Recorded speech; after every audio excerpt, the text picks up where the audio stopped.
Alright, Platinum and Amumu Jungle versus Brand. We just covered Brand in gold, so we've got a nice extension, keeping that champion covering over to this side. It's 133, 134, bottom laner not paying attention, Amumu's not paying attention. Immediately we got a 9 to 10 second drop of tempo, but the most important thing about this isn't the fact that this guy was late, it's that this guy is getting a leash. Now, while leashes are great to help you speed up, if you can't full clear by Scuttle Crab, get into practice tool, figure it out, because 100% most meta junglers, 99% of meta junglers can do it. Maybe a few off metas struggle. Or if you're particularly Brand in this case and you, again, just like, these things shouldn't be happening at all in Platinum range. Now, apart from that, the late start on the blue, leaving the base and not warding, all of these things add together. And you know what the easy fix is? Just be ready to play. Just be ready to play. I have a lot of people come into, well, not a lot, I see a lot of Twitter and Reddit and in the Discords, many Discords, people complain about certain things that are completely irrelevant. For example, they might complain, in about 5 minutes time, how the Brand full clears so quickly and has so much control. What are you meant to do as an Amumu? Well, you lost 10 seconds of your own volition, and honestly, if you're in practice tool, most likely you can learn to clear faster than any other jungler in Platinum. Look at this. The guy is crossing over at 248. Also, as this wave crashes, you can easily get spotted if you're not careful, and I don't think he's thinking about that, because you can always tell most people, just out of sheer, intelligence of, I don't want to be seen, kind of just dip down and carry on. So intelligence is the wrong word, but more fear of being seen, and they'll just dip down to not be seen. Regardless, Yasuo decides to leave the mid lane and go probing. Maybe I can do something up here. You're not going to do anything. Why are you going down? We know that the Brand is obviously starting on the top side now because of this right here. Huge ward by the Brand. Lets us see everything. And from Amumu's perspective, look at this. The guy got a leash. The guy was still starting about 10 seconds late where he should be. And he's got a full clear way faster than an enemy plat jungler playing Brand. You absolutely must head to Virkayu.gg. Not only do I have a free jungle improvement resource, I also have a dedicated program with jungle video courses, jungle coaching classes, a jungle VOD library, special weekly content you'll see nowhere else, as well as all of this hosted in a private jungle Discord. And if there is one thing I'm good at, it's making junglers go from low elo to high elo, as seen by the great number of success stories from the end of last season and already the beginning of season 14. So to climb faster than everybody you know and to jungle diff every game you play, head to Virkayu.gg or click the link in the description below. And this is where you might think, well, I need a leash. Clearly, you just don't, all right? You just don't. So this ward is great by the Echo, has Prior decides to use it and say, look, Amumu got a leash. I know he's coming to the top side.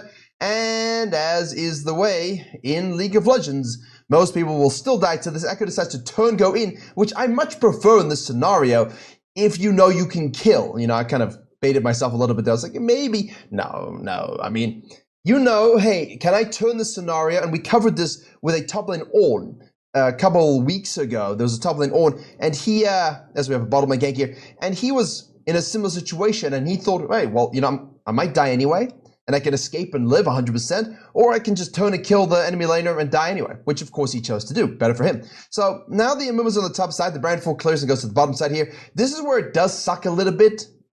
If you're the Amumu, like, I understand the pain point here of, hey, it's 348, this guy should be on the Scuttle Crab, but he's not. And I've talked about this a little bit. Why does it matter in this scenario, especially in Platinum? Why does this matter at all for your game? Well, because it doesn't. The Brand, in theory, should have full cleared and scuttled it already, right? Which means your bottom lane should still be susceptible to this gank anyway, right? So the fact that he hasn't done Scuttle does suck in that, he's so slow and he gets it, like misses all the spells, of course, as all Brand mains do. That's whatever. But the Yasuo's going to move on down here. He sees this, and the plant gets hit unnecessarily. Here the wind wall goes a little bit unnecessarily as well. Goes all in, Jin tries to hit the root, force the flash out. Yasuo obviously does have his flash available, but he won't use it to follow. And Amumu now, this is where jungle tracking is very important. You don't really want to sit and wait for this, obviously, in these elo ranges, but I think this ward here, slightly less advantageous. I would prefer to have this ward on the Grump because the Brand was so slow, and he shows bottom lane here with 24 CS, right? Once he ganks 24 CS, I know, okay, the guy isn't in the Scuttle Crab. That means I can easily double scuttle this guy. Great, amazing. And I have the kill on the top lane from the, the Echo died top lane, and now the Brand's gonna walk up here and smite, and there's nothing more tilting than that. However, From the Amumu's perspective, my friends, what can you do to alleviate this pain point of, hey, this guy was so slow clearing, shows 24 CS, gets stuff anyway, unlucky, but hey, I full cleared and got something top lane as well, so we're equal and opposite. I already have my Scuttle Crab. He took so long, and I have no idea what he did, so I'm just going to ward this and go double Scuttle. What should you do to prevent the brand doing this to you? Push it up. Why are you pushing this down into the last known location of the brand? Push it up to where you have prior, where you have assistance. The Vega very clearly is not in the picture. Just push it away from the brand, force him to walk out, waste time, get nothing because you'd walk out here to try and steal it, be looking at a taken Scuttle Crab, and you'd be back on your Grump already. Now, you could go back to base instead of going to your Grump, but I do kind of like just doing this quadrant because if you were thinking about potentially Grump into the Wolves, into a base, now you can sync up quite nicely for that top grub take. I was going to say Scuttle Crab, top grub. Always grub, scuttle, herald, krugs, the words get mingled sometimes. We know the brand will go to the top side, but because there's no 5 minutes, well, this was not a good pause. So let's see what happens. Sana roams, Yasuo flashes, good thing he saved it, there she is. Echo's moving on down as well, the brand is now moving straight into here, forgetting that the grubs are now at 6 minutes, and that's kind of my point. He will be forced to do these camps first, and here's what I don't like. I don't like this. This sucks from the Amumu's point of view. Oh no, the Echo is in my jungle. Yeah, he is, but why are you staying out? Your whole thing should be based around timers, right? I know that the brand is going to go topside. I know that he's going to do this when he's going to do it because I would have awarded it. Oh, look, hello, brand, I see you. Which means I'm coming out of base here with this quadrant available to me, with this gank available to me, with a gank here available to me, counter gank too, and then with the grubs as well. So you've got maximal return here. Now, because you haven't based, he's going to finish this quadrant. Everybody knows where he is. The brand has total ability to take the Grump. I think he has the ability to take the Grump, though I don't really know. Now, of course, what we have here is a fiesta. The brand has gone back to base, has Ruby and Amtome. The Veigar has gone back to base, the Yasuo has gone back to base, the Echo has gone back to base, everybody's gone back to base except for the Amumu. So while this fight may or may not go in his favor, as we can see, it's not going to go in his favor. I'm saying may or may not because it's coin flip, right? Like, if no one rotates and the brand just misses everything, you kill him, cool. But why are you taking a fight with 2,000 gold in pocket? That's exactly why you base. So you have the best possible outcome here, don't you? Do a clear that you were slow on. This guy's even slower. You double scuttle, you get a kill, you shove off this, you take this, you take this. That's 24, 28, 32, 36, 40. And now you go back to base. Now you've got 44, 48, and potentially 50, 52, and 54 CSs available to you. What is a brand going to do when you take away all of the things he wants to do? Take away the kills, take away the objectives, take away the counter jungling in the farm? Nothing. The guy is going to have low KP. He might beat you in farm eventually, which you will, but you will be everywhere, and you will absolutely be able to dominate as a platinum jungler. Now, that is the thematic of the main channel video I just put out, where I talked about how a ganking jungler and a farming jungler can be everywhere on the map, despite the different philosophies and how they want to execute the game. And in this case, we have a farming jungler, and yes, Amumu is a scaling farming tank, but he still is probably a bit more gank-focused than the Yasuo. Sorry, than the brand. Well, you know, maybe the Yasuo as well, technically. Now, though, terrible, terrible shit-tier gank. No quadrant taken because of the death. Board the Haunting guys, which is sure great. Brand gets free grubs away from him, and now he's at the top side quadrant, leaving these two camps on the bottom side. The sequencing is completely thrown off. And this is where you really know who's a good jungler and who's not a good jungler. Because they can fool you. Anybody can fool you at this stage in League of Legends history. Brand slow clears, full, gets a kill, you know, steals the Scuttle Crab, goes back to base, gets a kill here on the Amumu. Good job, right? But was it good jungling? No. Because the Amumu, full cleared, got a gank off, did a scuttle, almost double scuttled and should have, did the next quadrant. He jungled well, right? No. Because as soon as that phase is over, the first 4 minutes, you already begin to see junglers who understand decision-making, sequencing, maximizing golden experience, where they need to be next, what enemy junglers want to accomplish, how can I cut them off, what do I want to accomplish, which lane should I gank? Everything that you know about jungle that's complicated comes through after those first clears, because that's reasonably simple. Now, the Amumu is just going to walk up here. The brand's going to walk up here. Everybody knows where everybody is. And I don't know why the brand, you see this is what I'm saying? Like, the brand had a good thing occur. Nice Q, nice R. Obviously, Echo does have his ult, so I'm always a little bit, whoa. Did he just not level it up, or we'll see. The replay doesn't always show the ghost trick on Echo where you don't level up until you need it. Or one could argue you might have needed it in that situation. It's still not better to die, in my opinion. In my humble opinion. So, Brand now will respawn, go to the bottom side, 48 CS. Anyway, I have to cut this because I spoke over this. The Yasuo goes all in onto the Veigar and snacks himself up the kill, and the Brand says, "Hello, good sir. Fire today, isn't it?" And then, of course, kills him. So, the Amumu here, we said, what is this, 9-10 minutes at this stage? And I said the Amumu had the opportunity to have like 54 CS, probably around 6 minutes, 6.5 minutes. Are you telling me that from 6.5 minutes to 10 minutes here, you would not be able to get to 69 CS at minimum? Definitely a lot more, right? Like, that's just a quadrant. That's just like 3 camps. So when you think about the second phase and the third phase of your clears, where you need to be and track the enemy jungle as well, don't waste time with bad ganks, bad pathing, don't give up quadrants for no particular reason. You're always going to be everywhere while maintaining high econ. And that's the trick here that a lot of junglers just don't get. You know, the Brand is 57 CS. Look at this. This happens so often. This guy just goes onto the dragon, doesn't look up to think about where the Brand is. How can I track him? I mean, the Brand just killed the Yasuo. The Brand was just up top side dying. So the Brand should be down on the bottom side. Why are you doing the dragon? If you have no prio, you get collapsed upon and you die, especially if it's warded. If your lane has prio, then the Brand's going to gank your lane. So wouldn't you want to counter gank that and set that up first before you go to the dragon? Question mark. And that is, of course, what occurs. I mean, why? The dragon is nowhere near as valuable as you think, guys.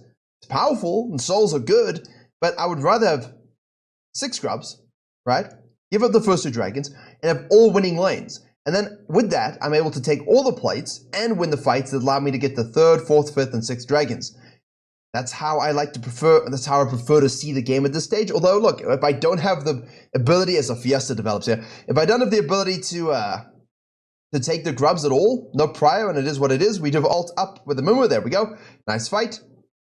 You know, if I don't have the ability to get the grubs, for sure, I'll go counter jungling, dive bottom lane, take a dragon, like, yeah, I mean, I'm okay with that, because I understand that it's not about giving up 6, it's about giving up 3. Then I can go take the next 3 if I play correctly. All of this factors in, it's all connected. And this whole fight here that occurs where everybody dies and the Amumu is now all of a sudden 400 gold ahead of the Brand, I don't rate any of it. The Amumu will now think, see, did the dragon, got some kills. Yasuo rotated. You got bailed out by mistakes and laners. It was not good jungle decision making. And the Brand here, I prefer this aspect of getting this gank off after doing the quadrant, you know, pushing up, getting some plays with your grubs, and oh no, I lost the dragon anyway, because I want those grubs. Now, the reason why the grubs are so valuable also in general, and again, we should expect the Brand to come topside. Why? Because you don't need to, honestly, for Platinum, tracking the numbers is great, and you should be able to do it, but just use logic. Guy was top lane, did some camps, and died. Guy probably wanted to go to the bottom side. If he doesn't, oh no, I'm surprised, but that's a free dragon for me. In this case, it would be a free dragon because the Brand would be topside. Obviously, that's not what happened. And now the Brand will be showing up into the top side here, and this is, again, something you should have noted. In pocket, we have 1,300 gold again, no base. Nasus goes in there, nicely done. And now Amumu is waiting. Veigar's going to be rotating. They're hovering around way too much. And let's see what occurs. It looks like the Amumu is just bouncing and ditching. Nasus presses the R button to see if he can do anything. I don't know if that was necessarily the best thing to go and do. The Amumu, does he do saving? I was going to say, I'm not sure about, I'm still not sure. 80% rule. Is there an 80% probability I can save my Nasus there? That I can get the grubs? That we can still win out in the scenario? Yeah, I'm not convinced. I'm not convinced. And at the end of the day, the Brand here is now 4-3. He got a whole bunch from that, right? And now he's going to get 6 grubs. So why are grubs so important from the Amumu's point of view? Well, you got a Jhin who's probably not going to do, well, you know, he's doing a solid job actually as Echo goes to the bottom lane. But it's more about, hey, I've got the Yasuo and the Nasus, and that is a lot of 1-3-1 split pressure that I have. I have a Nami, a Jhin, and an Amumu that can go mid lane in the mid to the late game. I got a Nasus that can split, and I get a Yasuo that can split. So while Amumu is a great team fighter, I'm also thinking, okay, if things don't go fully my way, maybe it's possible that we can leverage a bit of split push using 6 grubs, using a herald. Maybe I can give that to Nasus, draw attention away from him with my team fighting capabilities. Sounds pretty good, doesn't it? That's how I like to assess the grubs. Not just in terms of getting plays, although that is a primary factor, but also in terms of how can I carry and win the game with this. Now, Amumu shows up to the bottom lane here. 3 people. Obviously has his ult up. Says, look, I'm getting a kill. The wave is dying. Goes Q back onto the vein. Here gets another one. And honestly, here I was getting ready to flame this guy because I have no idea. I have no idea what happens.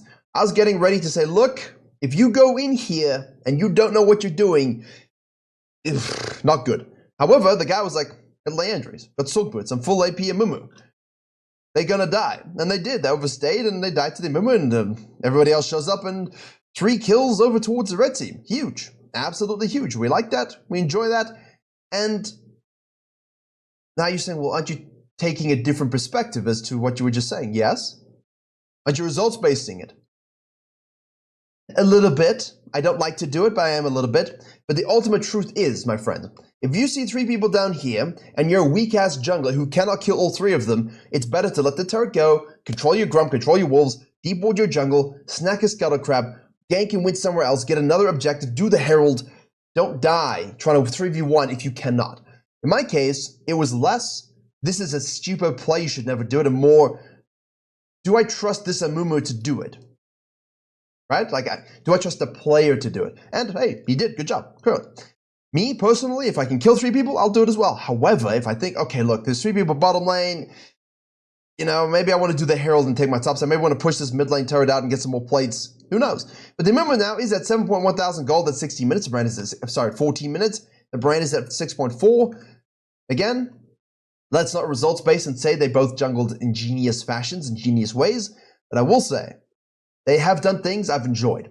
There have been glimpses of hope for these junglers in terms of, look, if you want Emerald, you need to double down on this kind of strategy. And what I will say is the Amumu's risk assessment here has done some solid things. The guy has turned a nice fight here. The guy's got under 3 kills over here.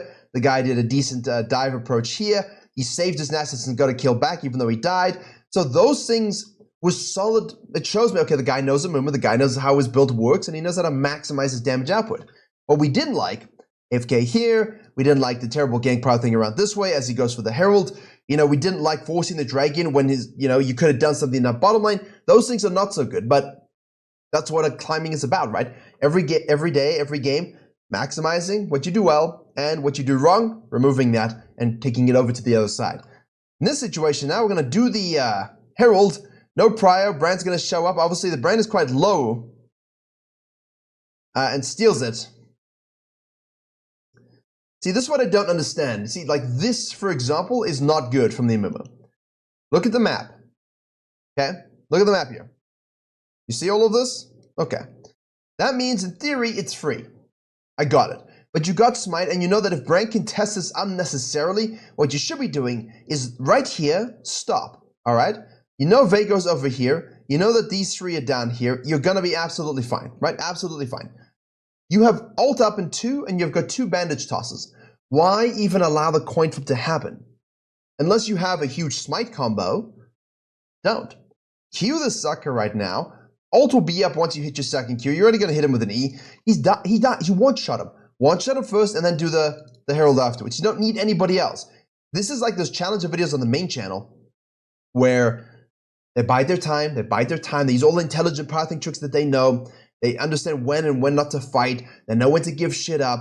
And then when it comes to this Herald fight around 15 minutes, it's about, all right, let's go, let's fight. Let's see who gets this now, one-on-one.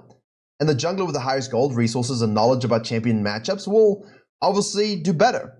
But in the Amumu's case, why do we coin flip that? We win that fight. Just turn and kill him. Obviously, when you're AP, though, see? This is what I was afraid was going to happen down here because we're seeing glimpses of this throughout the game. But he did a good job here. Watch the wave, nicely done. In this situation, Jekyll and Hyde. Yeah, well, I'm okay with those things. Like, it's stupid and you should not do it. But I'm okay with people dying in certain scenarios where it's like, you know what? I'm learning the limits of my champion. I'm learning the limits of where I can actually go in and kill people. However, I do not think necessarily that this was the right way to go, and I don't necessarily think full AP is always the way to go either, especially with Aftershock, and I do prefer more Leandri's-based tanking gameplay. However, I will not create a dogma where it's like, you can't have fun. You must have fun. But at the same time, you know, there's a logical build that makes sense, and there's a logical build that does not make sense, and you also have to understand that you did not reinvent the wheel with some build and gold to platinum, no offense. You just created a square wheel and like, look, it works. Maybe it was just rocky terrain and it kind of worked. Three kindas. In reality, you put it on flat ground, it's just not going to be sufficient. Regardless, the Amumu Ghost Farming shows up here. See, this is a problem with the build. When you want to go in hard as hell and you are a tank that needs to CC, disrupt, PL, sustain, do true damage, everything else that that champion does, and, you know, give windows for your Jhin to actually bust it open, then this is not the build you want to go. Sure, you're an assassin, but now twice he's walked out of Veigar-based comp with a Sona and died because he's squishy, because he doesn't have the ability to actually survive and get to the backline. Because when you build like this, you're an assassin. And this is where I said I wanted to prioritize the grubs, because the Nasus would have already taken this, and he might have already started to walk the other direction. This is where grubs are huge, especially if you're going to throw games with your dumb fights. Now, fortunately for the Amumu, the Jhin actually uses that position and starts to do things. Nasus lives anyway. They're going to push this out now. Everybody's going to respawn, and Amumu's going to go straight for the dragon. They're going to snack that up. I'm curious to see if he actually just gets carried at this point, or if he is able to pull something off. All right. Okay. See, this is my problem. Now you understand my trepidation about the bottom side, right? Like, you could see, I don't know if this guy knows everything he needs to know about his champion, and in this case, I think he does know to a reasonable degree his champion in terms of what the champion can do with the build, but I don't know if he knows the class, right? Because tank gameplay is not about this, and if you're going to be in a full AP assassin, pig, Sejuani, old school playstyle, it's really about flanking. And again, he has the Aftershock, he's surviving here, he's got the Rift Maker, but ask yourself this, is any of that useful? Are we gaining anything from this fight? Who's gaining more? I'd argue blue team is gaining more. However, we've got split push components. So if you wanted to waste their time, get kills, and win 3v5, then the grubs are pretty huge. Because look at this. This is great split push activation. Like, this is exactly what I said, isn't it? If we can waste enough time, survive long enough, and actually make the plays, Yasuo and Nasus can split push, force rotations, and now we can get stuff. So I feel like he's going to results-base his build a little bit. Like I was guilty of earlier with his plays. Like, you know what? I want to give him credit. Happens sometimes. Just like, you know what? Good play. I wouldn't have done it, but good play. Or I would have done it, and you're lucky. Such things. Here, though, is where you see the true sign of jungling madness. Now, the Nasus dies in the split push, right? The Yasuo obviously is pushing mid lane with Jhin. Here's the Veigar who's going to start to one-shot people in a short little bit. Nami's splitting on the bottom side. Amumu goes to his wolves instead of shadowing his team to actually do something, and that's my problem. If you're so strong and you have everything up, which we do, why are you going to this right away? Take this if you want on your way into their jungle to get division. Why? Because the thing we want is the Baron. So in mid-game, in Platinum, start to path towards your team, especially if you want to be the carry, especially if you do damage. Here's an army. Move from the backside. We get here in time again, but I don't think the Wolves necessarily make the most sense as well. So I feel like we're getting bailed out a little bit, and I'm not entirely sure if he was thinking about, hey, let me go Wolves into my team. Obviously, he did the blue buff as well. You're lucky. I think we've all been in games, myself included, where we kind of think, look, let me just do this quadrant, and then we'll go do stuff, and your whole team dies. Like, oh, darn it. Guys, why'd you die? It's less why'd you die. It's like, why aren't you with them to help when you are someone who's fed? You are someone with 10,000 gold. One of 3 people in the game. Brand actually has 10,000 gold as well because of the shutdowns we gave away. We can still easily do the Baron, though. Yeah, we can trap.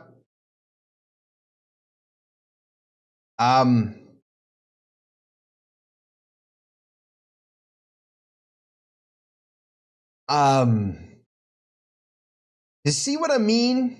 I had this gut feeling that I can't explain about the bottom lane kill, the triple kill here.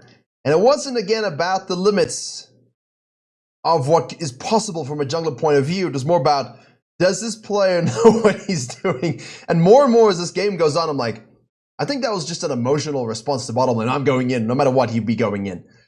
Because this is not it. Like, you can say, look at my damage, look at my sustain, look at my omnivamp, look at, you know, I know this build, I understand the build, I get it. Now you can go into other things as well. You can go Candy Grookons and Jack Shows and whatever hell other tank itemization you want to go.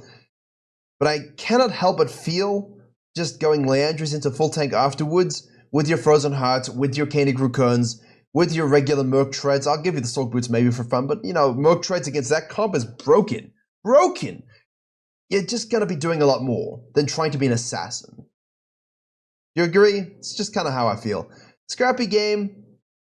I'm definitely going over the fence, jumping back and forth a little bit, and that's because, ultimately, these are quick VOD reviews of random players that I've never seen before, and why there's much more value in speaking to someone for an hour, understanding before we get into these scenarios how they think and what they know about their champion and such things, but still. You can see the tendency, though. Again, look at this.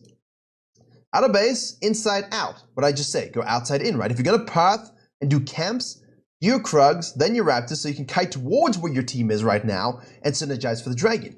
But instead, he goes Raptors and Krugs out, and now he has to loop all the way back over ground he's already walked on, delaying his arrival at this fight at the Dragon, and he's relying entirely on the ability of his team to win the fight. This is, in a nutshell, why a lot of people never get diamond. Maybe that's a good title. In a nutshell, why people never get diamond. Not because they can't do certain things well early game. He's 966, he has a lot of gold, he's done a lot of things well, but they also do a lot of things wrong. But ultimately, it doesn't matter. Once you get to 20 minutes, 50 minutes, 70 minutes, 28 minutes, who cares? It's about what you do with the power you've earned or been given and the team that you have. Half the time, you do what he just did, your team dies, they wipe you, lose a dragon, you die. Baron's available, they take it to shove it and take an inhib. Especially with 6 grubs. It's doomed, right? That's why you don't climb. Because you leave your base going for camps you don't need, for items you're not going to be able to afford, because you're sitting on way too much gold because your base time is awful. And your team are going to bail you out here, all right? They have everybody, all right? Vayne's actually flanking, and Brand is killed by Yasuo. The Vayne is now completely out of position. Everybody's chasing down. And Mumu's like, well, I can do the dragon. And look, I'm all for map control style jungling in 2022 when I had my best ever run with that IEL 81% window run that I posted on Twitter about a couple years ago. I averaged like 448 KDA. But my gold lead per game was astronomical, and I had every dragon, every objective. The thing is, it was less. The game was different. Let's see again. Look here. It wasn't about this. Like when these moments came, I was involved. But also, the entire point of the style was to never let these moments even occur because you're already you're here at this point. At 25 minutes, you're here, and that's the way the game was in 2012. You could really do farming and map control with less KP, like 45% KP average. And 8 CS, 9 CS, 10 CS per minute. And you could also have a high ganking style. Red Raptors, Gromp. Into reverse clears and things like that. Different style altogether. That's why you can't really compare seasons with KDAs a lot of the time. But my most important thing was, when this moment came here, 25, at the highest level, at the most gold in the game, and you just run people down. And in order to get that, you have to do quite a lot of tight pathing, have really good application of the 80-20 rule. Some games you'll have 12 kills, 2 deaths, and 25 assists, and 12 assists. Some games you'll have, like 1-2-5 because your team are winning, but you're just pushing into the base with split pushes and everything like that. And that's the point. If you're not going to be in these scenarios here, like in the window when I'm talking, what I'm talking to you about, I'd be here. That's why my KDA would be lower. But I'd be here. The turret damage would be astronomically high. His turret damage is probably non-existent, 0. Now he's going back to base. And his team are primed looking to do things. Now, just like I need to go back to base. They have Baron, and he's gone back to base with a Jhin. And now these two are loitering and hovering, and no one's doing anything. And that's why you've got 2 kinds of classes of champion in this situation. Sona gives them, again, back to farming. So you can do this and have a 448 KDA average and 45% KP average, but then you've got to be hitting turrets and applying map pressure. If you are a team fighter who's not going to do those things and you want a higher KDA, higher KP contribution, you can't be farming in this. Like, why? If you're here as a Amumu with this build, the Rylai's, this game ends right now. Do we disagree? Anyone? I don't think anyone disagrees. If the Amumu is here with flash, ult, everything up, they will die. Especially if you're built this way. They will die. They're dead. All you have to do is come through Fog of War here, hit a Q over the wall, flash ult, you will dead. Everybody lives, you push and you end. That's the game. But this guy's too focused on his farm, and now he's doing this. And again, this kind of style only works if your champion can hit turrets, you understand pressure points, and you actually sync up with your team in these moments. That's a critical aspect. You're sacrificing a lot early, on results based. We've seen Worlds plays where mid laners sit behind walls and die to junglers because they're lazy base. Literally, Worlds games have been lost because of lazy bases. Wait to think about. Because it's such an easy thing to not do. Pressure of Worlds is one thing, pressure of your Platinum solo queue games, not the same thing. So, let's see if this donkey will actually decide to end the game now. There we go, there's the flash Q. Alright, there's another one. Alright, Brand is dead. His team will follow up. Nasus has also got the same problem. You got to think of it like you're a little bit of a top laner, you know? Okay. He's now going to be 12-6-6, 18 KP out of 35. And again, what I said with the Mundo. It wasn't about the 4-4-8. It wasn't about the 8-4-4. It's about the fact that it's 18 out of 35. That's about 15. That's about 50%. I'm happy with that. That's good. It looks good on the KD. It looks good in the post game. You're like, see, I farmed a lot. I did a lot of damage. I had high gold. I'm so good. Yes, I'm a beast. But why couldn't you have done this 4 minutes ago and had also 52 whatever percent KP? Because the other side of the coin is that this moment doesn't happen because your team all died. You have 40%, 35%, 30% KP because you never get involved in a fight again, and they win on a reverse push because you're busy farming Krugs.